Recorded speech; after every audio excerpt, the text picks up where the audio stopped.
5 years after 9/11, billions have been spent to tighten airport security. So why are many people walking right into our country and right onto your plane? Tonight, Chief Investigator Glenn Meek on what local air marshals say is a significant security concern they've been told to ignore. Right now on Action News, live at 11.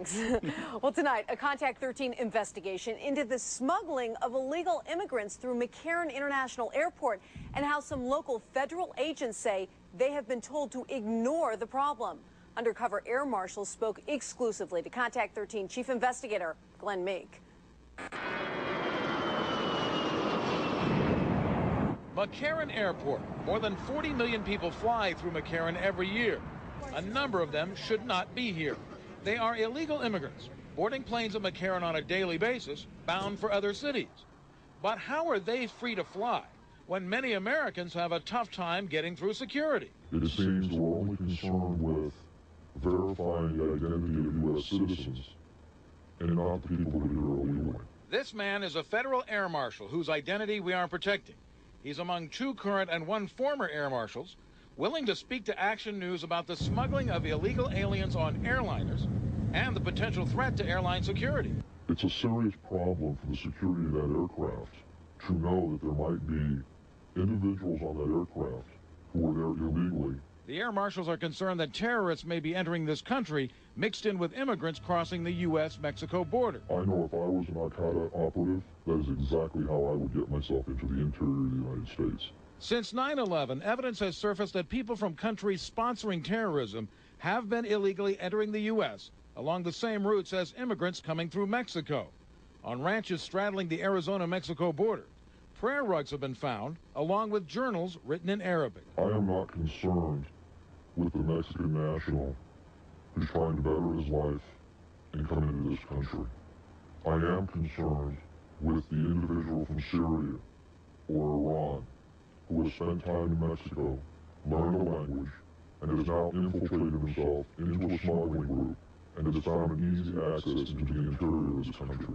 Yet air marshals I spoke with say their top management has discouraged them from investigating human smuggling. Is it fair to say, in your opinion, supervisors in the Air Marshal Service have been ignoring this problem? Absolutely. I think that they say it is not our job. The special agent in charge of the Las Vegas field office came into our squad meeting and told us point blank, immigration issues is not your job. The air marshals say even their Mission Operations Center in Washington has turned a deaf ear to their complaints. They don't want to hear about it. They refuse to issue a report number. If you don't have a report number on an incident, it didn't happen. Action News obtained this 2006 email from a supervisor in the Las Vegas Air Marshal office addressing problems with the Mission Operations Center. It suggests that air marshals concern themselves with the smuggler, or coyote. The email says, quote, if the investigating federal air marshal believes he has identified a coyote versus one of the many illegals transiting McCarran on a daily basis, he should immediately contact the Mission Operations Center. Concerned air marshals say this is an alarming admission that undocumented immigrants are passing unmolested through McCarran Airport on a daily basis and in substantial numbers. We're allowed to report it, but again, there's not much reaction to it. Nothing's being done about it. And the air marshals say some airlines aren't doing enough about it either. I have personally witnessed groups of individuals in a security area at the boarding gate use Mexican-issued identification.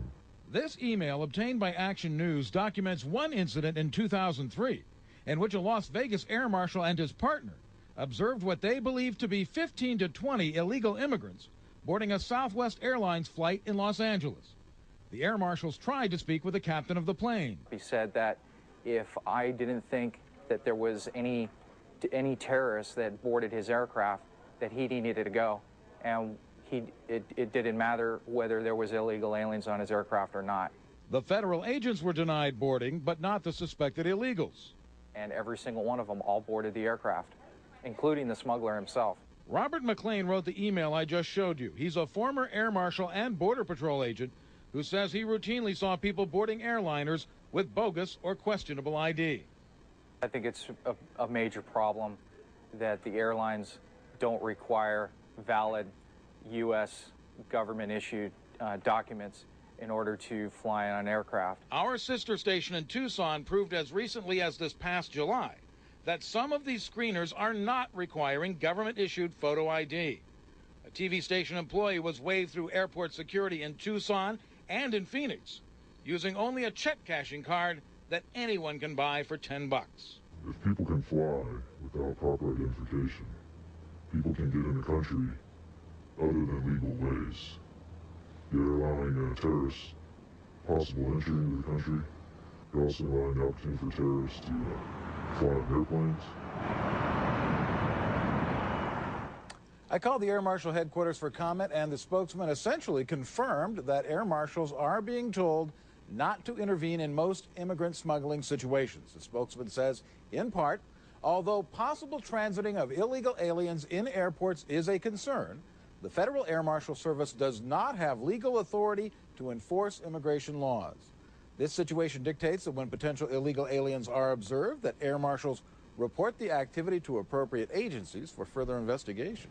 And that is essentially the gist of this dispute. Some air marshals believe that if they see immigrant smuggling on an airliner, they should take immediate action. Their boss is essentially saying, call for a customs or immigration agent. Sounds like a lot of red tape with the case number and all that. That's certainly what the air marshals are telling me. Yeah, exactly. So what about this Southwest flight that you mentioned in 2003? Have you talked to Southwest Airlines, and what did they have to say? Yeah, I did call Southwest. I spoke to a Paula Berg from Southwest who did not have any knowledge about that specific case. She did tell me, though, that people do fly on occasion without photo ID, usually in cases where they've lost their purse or wallet, but she says passengers without ID are subject to stricter screening. If there was a story you'd like me to look into, please call our tip line at 257-8326, or you can email me directly at 13investigates@ktnv.com.